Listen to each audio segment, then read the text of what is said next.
नमस्कार, मैं हूं संजय शर्मा। आप देख रहे हैं 4 PM न्यूज नेटवर्क।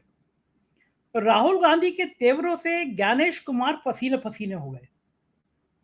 दरअसल ज्ञानेश कुमार क्या, मुझे भी यकीन नहीं था या मेरे जैसे तमाम पत्रकारों को यकीन नहीं था कि राहुल गांधी जिस अलग को जगा रहे हैं, जिस बात को लेकर आ रहे हैं, वो बात इस हद तक आगे बढ़ जाएगी।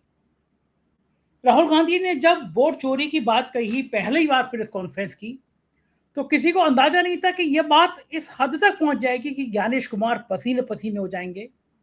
मोदी को समझ में आ जाएगा कि अब अगर कुछ गड़बड़ किया तो सिंहासन चला जाएगा। देश में देखिए कई सारी ऐसी परिस्थितियां होती हैं जब आम आदमी को गुस्सा आता है। और देश में 11 सालों में जब भगवान विष्णु का अवतार कहे जाने वाले प्रधानमंत्री, मैं नहीं कह रहा, जेपी नड्डा उनको देवताओं का देवता कहते हैं, चंपत राय जी उन्हें भगवान विष्णु का अवतार कहते हैं, इस तरह के तमाम लोग हैं जो 2014 में उनको ईश्वर की संज्ञा दिया करते थे।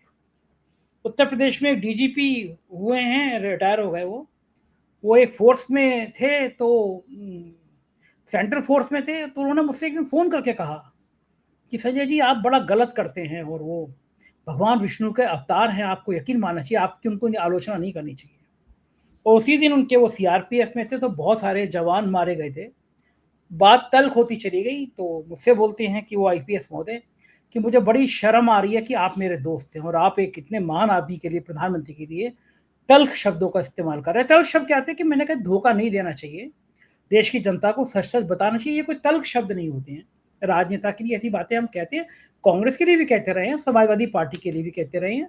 सर, पत्रकार का काम होता है कि सरकार की तीखी आलोचना करना, निष्पक्ष तरीके से बताना वो गलती कहाँ कर रही है।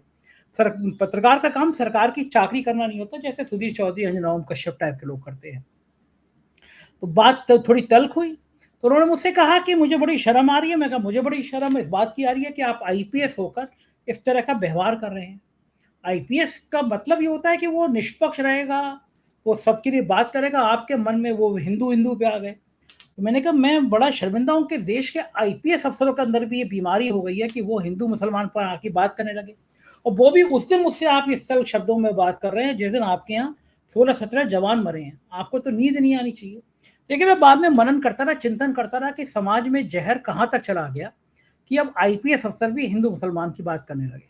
लेकिन वो रूप धीरे धीरे खत्म हुआ। तो मैं बात कर रहा था, गुस्सा हर तरह का होता है। तो उस भगवान विष्णु जी के अवतार की छवि तब टूटी जब जो लोग उनको मान रहे थे, मध्यम वर्गीय परिवार मान रहा था, उसकी अपने ऊपर आ गई। तब तक तो वो बड़ा खुश था कि अब्दुल की चूड़ी टाइट हो गई, मुसलमान टाइट हो गए, मुल्ला टाइट हो गए, इस तरह की भाषा इस्तेमाल कर रहा था। लेकिन बात फिर उसके अपने परिवार पर आ गई। उसकी रसोई का खर्चा बढ़ता चला गया। मेरे मित्र हैं, एक मल्टीनेशनल कंपनी में काम करते हैं, तो वो भी भगवान विष्णु का अवतार कहते थे। तनख्वाह उनको 1.5 लाख के आसपास मिलती है। लेकिन इन 11 सालों में जब उनकी रसोई का खर्चा 20,000 बढ़ गया, बच्चों की फीस बढ़ गई, तो उनको समझ आया कि अब तक तो यार मैं गलत सोचता था, अब तो बात मुझ तक आ गई और बहुत बुरी तरह आ गई। तो उनका भ्रम टूटा। इस तरह के ना जाने कितने लोग हैं जिनका भ्रम टूटा। तो बात आगे निकली और फिर लोगों के मन में गुस्सा शुरू हुआ कि जब आज़ादी के बाद से सबसे ज़्यादा बेरोजगारों की फौज इसी सरकार में आके खड़ी हो गई। तो नौजवान था जो जो जैन जी था, उसने कहा कि ये कर क्या रहे हैं हमारे साथ नेता हमारे, खुद की अय्याशी में हजारों करोड़ रुपए फूक डाल रहे हैं।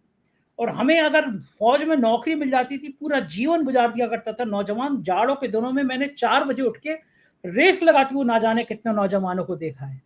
लेकिन उनकी भर्तियों के सपने तोड़ दिए, अग्निवीर ले आए, प्राइवेट सेक्टर्स को माला माल करते चले गए, सरकारी नौकरियां कम करते चले गए।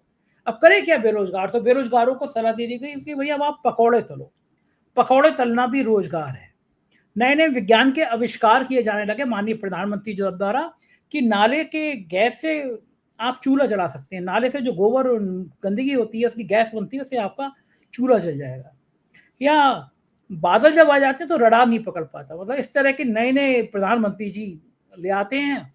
और उस समय तक तो भक्त बहुत मानते थे, लेकिन जब धीरे धीरे भ्रम खुला तो स्थिति बिगड़ती चली गई। नौजवानों का गुस्सा बहुत बढ़ता चला गया। और फिर पिछले दिनों में पूरी दुनिया में जिस तरह आंदोलन हुए, उसने सरकार की चूल्हे हिला दी। सरकार को डर लगने लगा। नेपाल के आंदोलन के 24 घंटे बाद भारतीय जनता पार्टी के सांसद हैं निशिकांत दुबे, उन्होंने 4 PM का एक थंबनेल लगा के एक ट्वीट किया, एक्स पे लिखा कि हमने भारतीय जनता पार्टी के संसदीय दल में बातचीत हुई हम लोगों की, और हमारी संसदीय समिति ने लोकसभा अध्यक्ष को ये शिकायत करी है कि इस तरह के जो यूट्यूब चैनल हैं उनको बंद कर दिया जाए। और ये कोई पहली बार नहीं है जब भाजपा के किसी सांसद ने 4 पीएम को बंद करने की कोशिश की हो। हमने चाइना में गलवान घाटी के बाद एक बहुत तथ्यपूर्ण विश्लेषक रिपोर्ट छापी थी, तो सीधे सूचना प्रसारण मंत्री ने यूट्यूब को हमारा चैनल पे वो वीडियो हटाने के लिए लिख दिया था।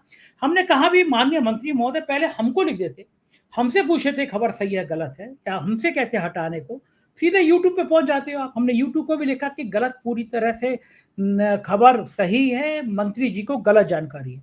उसके बाद तो पहलगांव हमले में आपने देखा था 16 पाकिस्तान के चैनल बंद और एक सिर्फ 4 पीएम बंद। कारण ये था कि 4 पीएम आप लोगों के प्यार की वजह से जो सच दिखा रहा था वो उनको बर्दाश्त नहीं हो रहा। लेकिन मैंने देखा कि गूगल पे मैंने अपना एनालिसिस निकलवाया तो मैंने देखा कि मुझे देखने वालों में सबसे ज्यादा संख्या इन्हीं जैन जी की है। यही नौजवान है जो मेरी बात सुन रहे हैं, और मेरे लिए बड़ा हैरानी की था ये 20 से 35 साल के लोगों में इतनी ज्यादा क्या जागरूकता है जो 4 पीएम को इतना सुनते हैं, इतना देखते हैं। तो इस तरह की जब चेतना जागृत विकसित हुई तो सरकार को, प्रधानमंत्री को समझ आया कि ये जैन जी तो कमाल कर दे रहे हैं, कुछ भी कर दे रहे हैं। और मामला तब बिगड़ा जब अरुणाचल में एक प्रधानमंत्री के सामने एक नौजवान एक बैनर लेके पहुंच गया, नारे लगाने लगा, और मुझे यकीन है कि शायद उस दिन प्रधानमंत्री जी की हवा खराब हो गई, कांपने लगे हाथ। उसके बाद लद्दाख में प्रदर्शन, बहुत बड़े लेवल पे प्रदर्शन शुरू हुआ लद्दाख में, और लद्दाख का प्रदर्शन उग्र हो गया। प्रधानमंत्री को समझ आ गया कि अगर ये जैन जी का गुस्सा बढ़ा तो स्थितियां बेकाबू हो जाएंगी। भारतीय जनता पार्टी की सरकार इस बात में लग गई कि ये जैन जी नहीं है, ये कांग्रेस है, क्या कहा जाए इनको। और लद्दाख में सोनम वांगचुक को गिरफ्तार कर लिया गया, एक व्यक्ति जिसको कुछ दिन समय पहले तक सरकार बहुत अच्छा कर रही थी, ये कह रही थी कि ये तो बहुत अच्छे इंसान है, तरह तरह के अवार्ड दे रही थी, उसी वही सोनम वांगचुक अब आतंकी नजर आने लगे। एक बड़े आंदोलन के बाद जो लद्दाख के पर्यावरण को, लद्दाख की चीजों को बचाने के लिए कर रहे हैं, उन्हें गिरफ्तार कर लिया गया। उनके एनजीओ को ये कहा गया कि सरकारी फंड, विदेश फंड मिल रहा है, रोक दिया गया। संजय सिंह ने बहुत तीखी प्रतिक्रिया दी है, मैं आपको सुनवाता हूं। भारत आम आदमी पार्टी साथियों, संजय सिंह ने आज सोनम वांगचुक जी को गिरफ्तार कर लिया गया। कौन है सोनम वांगचुक? वो जो बच्चों को शिक्षा देने का काम करते हैं। कैसे बच्चों को? जो बच्चे फेल हो जाते हैं, जिन बच्चों को शक्ति देने का काम, ताकत देने का काम हमारी व्यवस्था नहीं करती, उसके लिए लंबे समय से अपना जीवन समर्पित किया था सोनम वांगचुक। किस सोनम वांगचुक को गिरफ्तार किया गया? जिन्होंने पिछले 5 साल से लगातार सरकार से मांग किया कि 6th शेड्यूल के हिसाब से लद्दाख के लोगों को उनका अधिकार दिया जाए, शिक्षा का अधिकार, रोजगार का अधिकार, जमीन का अधिकार, स्वास्थ्य का अधिकार और एक पूर्ण राज्य का दर्जा लेह, लद्दाख, कारगिल के लोगों को दिया जाए। ऐसे सच्चे देशभक्त गांधीवादी नेता सोनम वांगचुक को आज गिरफ्तार कर लिया गया, देशद्रोहियों की धारा लगाकर एनएसए लगाया गया उनके ऊपर। क्या अपराध है सोनम वांगचुक का? यह कि वो 15-15 दिन, 20-20 दिन का आमरण अनशन कर रहे थे, यह कि उन्होंने लद्दाख से लेकर दिल्ली तक पदयात्रा की और मोदी जी से बार बार हाथ जोड़कर विनती किया, अनुरोध किया, यह उनका अपराध था। यह अपराध था कि वो लद्दाख के लोगों के लिए वहां एक पूर्ण राज्य की मांग कर रहे थे। और मोदी सरकार ने आज जो काम किया है वो एक हिटलर शाही का उदाहरण है, तानाशाही का उदाहरण है। मैं मानता हूं लोगों के सब्र का बांध टूट गया, लंबे समय तक वो लोग आंदोलन करते रहे और फिर वो आंदोलन एक प्रकार से हिंसा के रास्ते पर चला गया। लेकिन हिंसा के रास्ते को बढ़ावा नहीं दिया सोनम वांगचुक ने। सबसे पहले बाहर निकल के आए, हाथ जोड़कर लोगों से अपील की, शांति की अपील। हिंसा हमारा रास्ता नहीं है उन्होंने कहा, और अपना आमरण अनशन तोड़ दिया। लोगों से अपील की, हमें शांति के रास्ते से अपना अधिकार पाना है। और ऐसे व्यक्ति को आप देशद्रोही कह रहे हैं? मोदी जी, ये गलती मत कीजिए। वो चीन की सीमा से लगा हुआ राज्य है, लगा हुआ क्षेत्र है, और लद्दाख के लोग सच्चे देशभक्त हैं। वो भारत माता के साथ खड़े हैं, भारत के साथ खड़े हैं। लेह लद्दाख कारगिल के लोगों ने हमेशा चीन की घुसपैठ का विरोध किया है, चीन के खिलाफ खुलकर बोले हैं, वो भारत की सेना के साथ खड़े रहे, भारत की सरकार के साथ खड़े रहे, भारत माता के साथ खड़े रहे, और आप ऐसे व्यक्ति को देशद्रोही कह रहे हैं, उनके ऊपर एनएसए लगा रहे हैं। बहुत ही अफसोस की बात है। हम सब लोग लद्दाख के लोगों के साथ हैं, सोनम वांगचुक के साथ हैं, उनकी मांगों के साथ हैं। जय हिंद। ये संजय सिंह थे, आम आदमी पार्टी के सांसद, और मैं इस बात का इसलिए समर्थन कर रहा हूं कि मैं लद्दाख कई बार गया हूं। मैं पैंगोंग झील तक गया हूं और मैंने गलवान घाटी के पास तक का वो इलाका देखा है जहां चीन के साथ हमारे बहादुर सैनिकों की मुठभेड़ हुई, कई सैनिक शहीद हो गए। और जिस दिन वो झड़प हुई उस दिन वहाँ फौज के एक बड़े अफसर तैनात थे, उन्होंने मुझे बताया पूरे घटनाक्रम के बारे में भी कि हुआ क्या था। तो ये अगर आप ऐसा व्यक्ति जो लद्दाख में बेहद लोकप्रिय है, सोनम वांगचुक ने तो कभी हिंसा का समर्थन नहीं किया, वो एक आमरण अनशन कर रहे हैं, लेकिन लद्दाख के लोगों को लग रहा है कि उनका हक छीना गया तो वो सड़क पर आ रहे हैं, विरोध कर रहे हैं। तो ऐसे में अगर सोनम वांगचुक की गिरफ्तारी की जाती है, जिसको कुछ महीनों पहले तक आप बहुत अच्छा बता रहे थे, तो यही माना जाएगा कि आपको अपने खिलाफ कोई आवाज पसंद नहीं है। पंजाब की विधानसभा में मोदी जी के बहुत आपत्तिजनक नारे लगे। विधानसभा के अंदर क्या हुआ मैं आपको दिखाता हूं। उन्होंने आपकी गल कह ली है मंत्री जी। हाँ चीमा जी देखो स्पीकर साहब अपनी भावनावां का प्रगटावा ਜਿਹੜਾ ਉਹ ਸਾਡੇ ਸਾਥੀ ਕਰ ਰਹੇ ਨੇਗੇ, ਕਿਉਂਕਿ ਦੇਸ਼ ਦੇ ਪ੍ਰਧਾਨ ਮੰਤਰੀ ਸਾਹਿਬ ਨਾਰੇ ਰਿਕਾਰਡ ਨਾ ਕੀਤੇ ਜਾਣ, ਹਮੇਸ਼ਾ ਹੀ ਝੂਠ ਬੋਲਣ ਦੇ ਮਾਹਰ ਨੇਗੇ। ਮੈਂ ਸਾਰੇ ਮਾਨਯੋਗ ਮੈਂਬਰ ਨੂੰ ਬੇਨਤੀ ਕਰਦਾ ਹੈ ਕਿ ਉਹ ਆਪਣੀ ਆਪਣੀ ਜਗ੍ਹਾ ਤੇ ਚਲੇ ਜਾਣ। ਦੇਖੋ ਇਹ ਜਿਹੜਾ ਤੁਸੀਂ ਇਹ ਪਲੇ ਕਾਰਡ ਚੱਕੇ ਆ, ਤੁਸੀਂ ਬੈਠੋ ਜਾ ਕੇ ਆਪਣੀ ਆਪਣੀ ਜਗ੍ਹਾ ਤੇ ਬੈਠੋ। मोदी जी ਨੂੰ 1600 ਕਰੋੜ ਰੁਪਇਆ ਤਾਂ ਦੇ ਦੇਣਾ ਚਾਹੀਦਾ, ਇਹ ਜਿਹੜਾ ਜੁਮਲਾ ਨਹੀਂ ਚਾਹੀਦਾ। ਮੈਂ ਵੀ ਤੁਹਾਡੇ ਨਾਲ ਸਹਿਮਤ ਹਾਂ, ਪਰ ਤੁਸੀਂ ਉੱਥੇ ਚੱਲ ਕੇ ਬੈਠੋ, ਸਾਰੇ ਸਹਿਮਤ ਹੈ। ਹਾਊਸ ਦੇ ਜਿਹੜੇ ਸਾਰੇ ਮੈਂਬਰ, ਭਾਵੇਂ ਟ੍ਰੈਜਰੀ ਹੋਵੇ ਭਾਵੇਂ ਆਪੋਜੀਸ਼ਨ ਹੋਵੇ, ਸਾਰੇ ਮੈਂਬਰ ਸਹਿਮਤ ਨੇ, ਲੇਕਿਨ ਆਪਾਂ ਹਾਊਸ ਦੀ ਕਾਰਵਾਈ ਨੂੰ ਚੱਲਣ ਦਈਏ।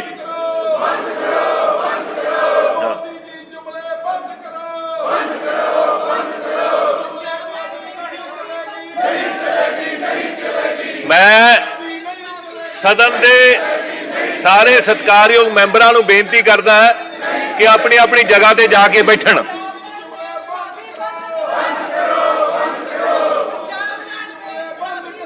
मैं सारे सत्कारयोग मैंबरां दीआं भावनावां नाल सहमत हाँ, पर मैं बेनती करदा कि आपां विधान सभा दा जिहड़ा है ये कार्रवाई नूं चलाई रखीए।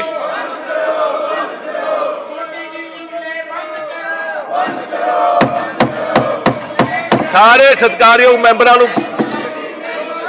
मैं बेनती करदा कि अपनी अपनी जगह ते चले जाओ, अपनी अपनी जगह ते जाओ।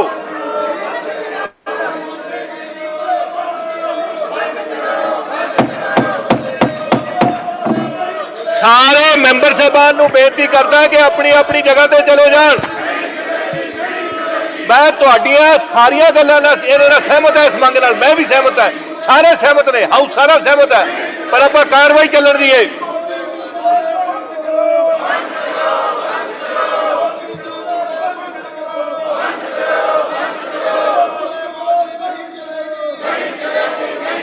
सदन 20 मिनट ਲਈ स्थगित किया जाता है। ये पंजाब विधानसभा के अंदर का दृश्य था जहां विधायक खड़े होकर कह रहे थे कि मोदी जी ये तानाशाही नहीं चलेगी, जुमलेबाजी नहीं चलेगी। ये सोचिए अलग अलग विधानसभाओं में ये आंदोलन हो रहे हैं। उधर अमेरिका में जाके जहां भारत के प्रधानमंत्री ने हमें लज्जित किया था, एक बार नारा लगा दिया था अब की बार ट्रंप सरकार। कभी देश में ऐसा नहीं हुआ कि हमारा प्रधानमंत्री किसी दूसरे देश में जाके किसी नेता का इस तरह प्रचार करे और फिर वो नेता हार गए थे। लेकिन वो ट्रंप ने इस बार भारत को जितना अपमानित किया, मुझे नहीं लगता कि आज़ादी के बाद हमारा देश कभी इतना अपमानित हुआ होगा। और मुझे बहुत कड़वे शब्द हैं, मैं प्रधानमंत्री के लिए इससे ज़्यादा खराब शब्द शायद कह नहीं सकता, भले मन में आ रहे हो, लेकिन प्रधानमंत्री ने जिस शब्द बहुत खराब है इसलिए बोल नहीं पा रहा मैं, लेकिन जिस तरह का परिचय दिया वो देश के लिए बहुत खराब है, शर्मनाक है। हमारे देश का प्रधानमंत्री इतना कमजोर हो जाएगा हमने कभी सोचा नहीं था। आज़ादी के बाद से कोई प्रधानमंत्री इतना कमजोर नहीं हुआ कि अगर अमेरिका जैसा देश हमारे प्रधानमंत्री की को दबाना चाहे, अमेरिका जैसा देश हमारे महान महान आदमी के लिए कुछ कहना चाहे, हमारे महान राष्ट्र के लिए कुछ कहना चाहे, तो हम लोग स्वीकार करेंगे क्या? खामोश रह के सुनते रहेंगे? आप सोचिए, 140 करोड़ का देश है। हमारे देश के लोगों को हथकड़ी और बेड़ी लगाकर वापस किया गया।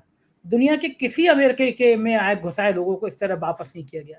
और हमारे देश के प्रधानमंत्री इतने डरे हुए थे कि एक लेटर नहीं लिख पाए कि आप भारतीयों के साथ ये क्या कर रहे हैं।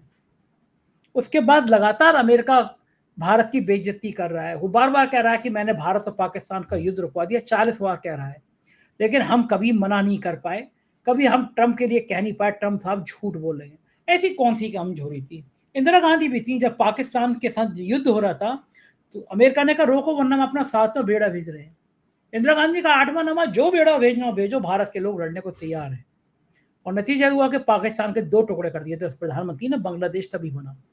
मोदी जी बातें बड़ी बड़ी करते हैं, नेहरू और इंदिरा गांधी के ऊपर कटाक्ष करते हैं, लेकिन क्या आप इतनी कमजोर स्थिति में आ गया है भारत कि अमेरिका ने फिर हमारी दवाओं की फर्मों पर 100% टैरिफ लगा दिया, 50% टैरिफ पहले लगा दिया, आप बोल नहीं पाए। कौन सी कमजोर नस आपकी दबा ली है प्रधानमंत्री जी, समझ नहीं आता। अखिलेश यादव ने ट्वीट भी किया है और कहा भी है कि इस तरह की कमजोरी कभी देखी नहीं गई, पहले कभी नहीं हुआ। उन्होंने कहा कि भारतीय जनता पार्टी की विदेश नीति असफल दिखाई दे रही है। उनकी असफलता के कारण हमारे उद्योग कारोबार को टेरस को फेस करना पड़ रहा है। यह अखिलेश यादव का ट्वीट था। इस बीच जो ज्ञानेश कुमार की हालत है वो बहुत ज्यादा खराब होती जा रही है। ये जो वोट चोर गद्दी छोड़ का नारा था, ये गली गली में गूंजने लगा है। उत्तराखंड में जब नौजवानों के हकों से खिलवाड़ किया गया, जब नौजवानों की नौकरी से खिलवाड़ किया गया, तो हजारों नौजवान सड़क पे आ गए। वहां नारे थे कि डिग्री चोर गद्दी छोड़। पुष्कर धामी की सरकार वैसे भी भ्रष्टाचार की नई नई कहानियों का लिखने में एक्सपर्ट मानी जाती है। बहुत ज्यादा उनके बारे में खराब खराब बातें पिछले दिनों आती रहीं। ये भी हुआ कि शायद पुष्कर धामी को हटा दिया जाएगा, लेकिन किसी तरह उनकी कुर्सी बच गई। लेकिन उसके बाद सुप्रीम कोर्ट ने उत्तराखंड के निर्वाचन आयोग पे 2 लाख रुपए का जुर्माना लगाया है चुनाव में धांधली को लेके। मेरा ये दूसरा मानना है, मुझे लगता है कि सुप्रीम कोर्ट को अब थोड़ा आगे की बात करनी पड़ेगी। अगर आप किसी चुनाव में बेईमानी कराते हैं और आप 2 लाख रुपए का जुर्माना लगाते हैं, तो किसी भी पीठासीन अधिकारी को, किसी निर्वाचन अधिकारी को 2 लाख रुपए देने में क्या समस्या है? अगर कोई विधायक ये कहे कि मैं निर्वाचन अधिकारी को मैं तुम्हें 20 लाख, या विधानसभा का चुनाव लड़ने वाला कहे कि मैं तुम्हें 20 लाख रुपए दे रहा हूं, तुम मेरे क्षेत्र में धांधली कर दो, और वो धांधली कर देता है, सुप्रीम कोर्ट 2 लाख रुपए का जुर्माना लगाता है, वो दे देगा। 2 लाख रुपए कौन सा ऐसा बड़ा है? एक सुप्रीम कोर्ट को एक आगे पहल करनी चाहिए, ये कहना चाहिए कि अब अगर इस तरह की धांधली की बात आई, जैसे चंडीगढ़ में चंद्रचूड़ साहब ने ड्रामा किया और चंद्रचूड़ साहब ने कह दिया कि देखो इस तरह का बात नहीं चलेगी, ये होगा वो होगा, जो वोट चोरी कर रहे थे, लेकिन चंद्रचूड़ साहब ने उसको जेल नहीं भेजा, कुछ नहीं किया उसका। चंद्रचूड़ साहब का चरित्र सामने आ गया है देश के। अब जिस तरह से वो मंदिर के मुद्दे पर विवादित बातों को कर रहे हैं, जगह जगह जाके इंटरव्यू दे रहे हैं, उससे समझ में आ गया देश को कि किस तरह देश की सर्वोच्च अदालत के पद पर एक ऐसा व्यक्ति बैठा था जो किसी एक पार्टी विशेष के लिए काम कर रहा था, और चीफ जस्टिस रहते हुए जिस तरह प्रधानमंत्री के संग उन्होंने गणेश आरती करी, उसने देश को दिखा दिया कि दरअसल चंद्रचूड़ साहब क्या कर रहे थे। तो देश शर्मिंदा है, क्योंकि बड़ी उम्मीद थी चंद्रचूड़ साहब से, लेकिन इलेक्टोरल बॉन्ड पे उन्होंने कभी ये नहीं कहा कि जो पैसा बेईमानी से इकट्ठा किया है उसको वापस करो। जाहिर है इस तरह के जो जज होते हैं वो कहीं ना कहीं पूरे सिस्टम को शर्मिंदा करते हैं।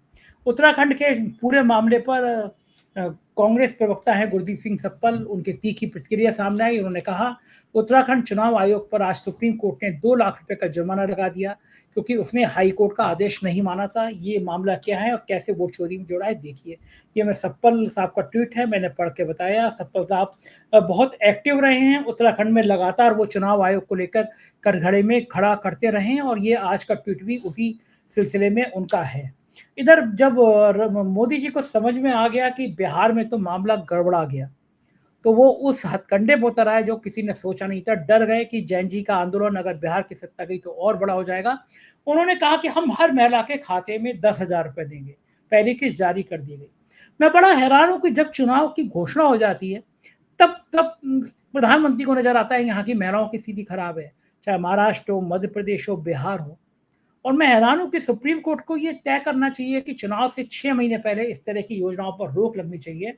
आपके हमारे टैक्स का पैसा केवल चुनाव जीतने के लिए महिलाओं को दिया गया।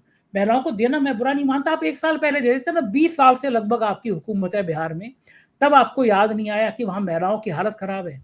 चुनाव सामने आया तो आपको याद आ गया, क्योंकि राहुल गांधी ने ज्ञानेश कुमार को, भारतीय जनता पार्टी को डरा दिया। प्रियंका गांधी तो बहुत फायर ब्रांड नेता है ही है, सुनिए वो क्या कह रही है। चाहती हूँ दीदी, मुझे डर लगता है, मुझे डर लगता है। पढ़ाई के लिए जा रही है, घर से जा रही है, वापस आ रही है, उसको डर लगता है, क्योंकि इस सरकार ने उसको सुरक्षित करने का कोई काम नहीं किया। महिलाओं के बलात्कार हो रहे हैं, अपराध हो रहे हैं महिलाओं पे, ये लोग एफआईआर दर्ज तक नहीं होने देते। जब आप एफआईआर दर्ज करने जाते हैं, मना किया जाता है। मैंने बार बार ये देखा है। मैं यूपी में काम करती थी, 5 साल काम किया। मेरे ख्याल से हर हफ्ते, हर 10 दिन ऐसा एक केस आता था जहां महिला पे अपराध हुआ है और उसके लिए कोई मदद नहीं है, कोई खड़ा नहीं हो रहा है उसको मदद करने के लिए, वो खुद खड़ी है। नौजवान महिलाएं 20-25 साल की अपने आप अपना केस लड़ती थी, एफआईआर दर्ज करने के लिए लड़ती थी, उनको भी जला डाला, मार डाला। फायर ब्रांड नेता है प्रियंका गांधी, जब बोलती हैं तो फिर धारा प्रवाह बोलती उसके बाद और नई नई बातें निकाली उन्होंने। कभी घुसपैठियों की बात करते हैं, कभी आतंकवाद की बात करते हैं, कभी कोई और बात उठा, कभी जाति की बात करते हैं, कुछ ना कुछ उठा लेते हैं चुनाव के समय। अब जब सब चलना बंद हो गया, क्योंकि काम तो कुछ किया नहीं, बड़े बड़े भाषण दिए। मोदी जी आए, पप्पू जी ने कहा मोतीहारी का चीनी का मिल खुलेगा, मैं चाय पीऊंगा। अरे 11 साल बीत गए, एक कप चाय पी भी नहीं और पिलाने भी नहीं दी किसी को, है कि नहीं? तो अब वो सब नहीं चल रहा है, खोखले भाषण नहीं चल रहे हैं, धर्म की बातें नहीं चल रही हैं, लोगों में फूट फैलाना नहीं चल रहा है। अब क्या करें? वोट चोरी करते हैं और उसके लिए इतना बड़ा इंतजाम बना रखा है। राहुल भैया जब भी मंच पे चढ़ते हैं वो बताते हैं कि कितना बड़ा इंतजाम किया, एसआईआर, वोट चोरी, सब कुछ, ताकि ये सत्ता में रहे। एक ही मकसद है, हमें किसी ना किसी तरह सत्ता में रहना है, बस, और कोई मकसद है ही नहीं।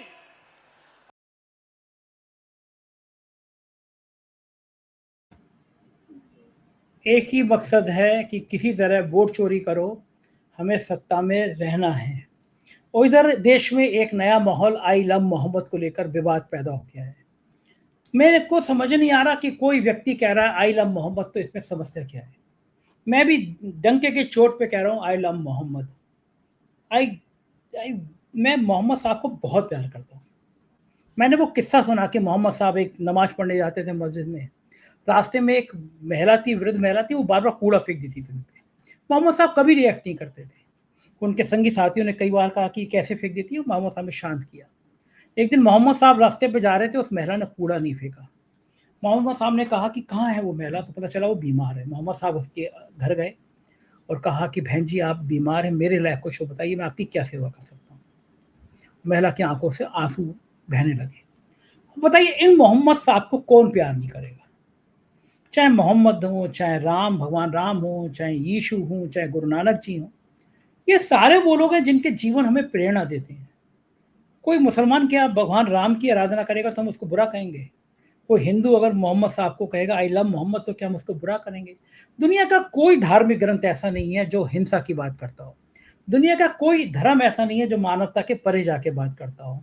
लेकिन आई लव मोहम्मद से कहने से कुछ लोगों को विवाद मिल रहा है, और वो कुछ लोग चाहते हैं कि इसको लेकर आंदोलन खड़ा हो जाए, क्योंकि इस तरह के जितने आंदोलन खड़े होंगे, जितनी लाठीचार्ज होगा, जितने पथराव होगा, उससे किसी ना किसको फायदा होगा, मुझे बताने की जरूरत नहीं है। पहले भी बिहार का चुनाव आया था तो बहुत सारे ऐसे घटनाक्रम हुए थे राज के पड़ोस राज का चुनाव हुआ, अखलाक की हत्या हो गई, गौ मांस का मुद्दा बना दिया गया। गोदी मीडिया के चैनलों पर आई लव मोहम्मद को लेकर 2-2 घंटे के एपिसोड चलने लगे। आपको भी समझ आ गया होगा कि चुनाव से पहले, बिहार के चुनाव से पहले इस तरह के बड़े हथकंडे इस्तेमाल किए जाएंगे। जब जैन जी नौजवान गुस्से में भड़क रहे हैं, बात कर रहे हैं, तो आई लव मोहम्मद जैसे मुद्दे को लेकर एक जमीनी तैयार की जा रही है कि हिंसा का माहौल हो जाए, दो समुदाय आमने सामने आ जाए। मैंने एक बड़ा अच्छा सुझाव दिया कि देश में 20 करोड़ 15-20 करोड़ जितने भी मुसलमान हैं, अपने घर के आगे शांतिपूर्वक एक बैनर लगा दें, आई लव मोहम्मद, और कह दें कि हमें सड़क पर नहीं निकलना, हमें आंदोलन नहीं करना, हमें कोई नारेबाजी, कोई पथराव नहीं करना, लेकिन मेरे घर के आगे ये बैनर लगाना मेरा हक है। मैं अपने घर के आगे आई लव मोहम्मद का बैनर लगाता हूँ। और यकीन मांगनी, अगर 15 करोड़ 20 करोड़ मुसलमान अपने आगे आई लव मोहम्मद लगाएंगे और ये कहेंगे कि हम ये शांतिपूर्वक गांधी जी के रास्ते पे चलते हुए एक आंदोलन कर रहे हैं, तो शायद अगर 15 करोड़ मुसलमान लगाएंगे तो 30 करोड़ हिंदू भी अपने घर के आगे लगा देंगे आई लव मोहम्मद, और मैं भी उसमें से शामिल होऊंगा। क्योंकि ये शांतिपूर्ण गांधीपूर्णवादी तरीके से आंदोलन सरकार पे दबाव बनाते हैं। मुझे याद है अन्ना का आंदोलन एक फेक आंदोलन था वो, लेकिन माहौल ऐसे बना दिया गया कि कांग्रेस की सरकार चली गई। 15-20 नौजवान निकलते थे, शहर शहर जिले जिलों में मोटरसाइकिल पे घूमते थे, हाथ में तिरंगा होता था, वंदे मातरम, भारत माता की जय कहते थे। अब इस आंदोलन से किसी को क्या परेशानी हो सकती है? माहौल ऐसा बन गया कि सरकार को जाना पड़ा। जेपी का आंदोलन भी इसी तरह था, जब एक नारा लगा था, सिंहासन खाली करो कि जनता आती है, और वास्तव में सिंहासन खाली हो गया था। तो मेरा कहना यह है कि इस तरह की चालों में मत फंसिए, सड़कों पर आके पथराव मत करिए, आंदोलन मत करिए, अपने घर के बाहर बैनर लगाइए। आपके मोहम्मद साहब इन ऐसी ताकतों से कहीं बड़े हैं, वो दुनिया के लिए बहुत बड़े हैं। उनकी पैगाम, उनकी शिक्षाएं दुनिया में एक नया मुकाम हासिल करती हैं। सारे हमारे जितने ईश्वर हैं, किसी भी धर्म के, हर ईश्वर की एक नई ताकत होती है। तो इस तरह की हिंसा वाली सोच से बचिए। समाज को आपकी बहुत ज़रूरत है, आपके प्यार की बहुत ज़रूरत है। प्यार बांटते चलिए, क्योंकि जितना प्यार बांटेंगे बदले में उतना ही प्यार मिलेगा। मुझको लगता है कि आज की बातचीत आपको अच्छी लगी होगी। अच्छी लगे तो ये लिंक दोस्तों को भेजिएगा, चैनल को सब्सक्राइब और ज्वाइन करिएगा। बहुत बहुत शुक्रिया, थैंक यू।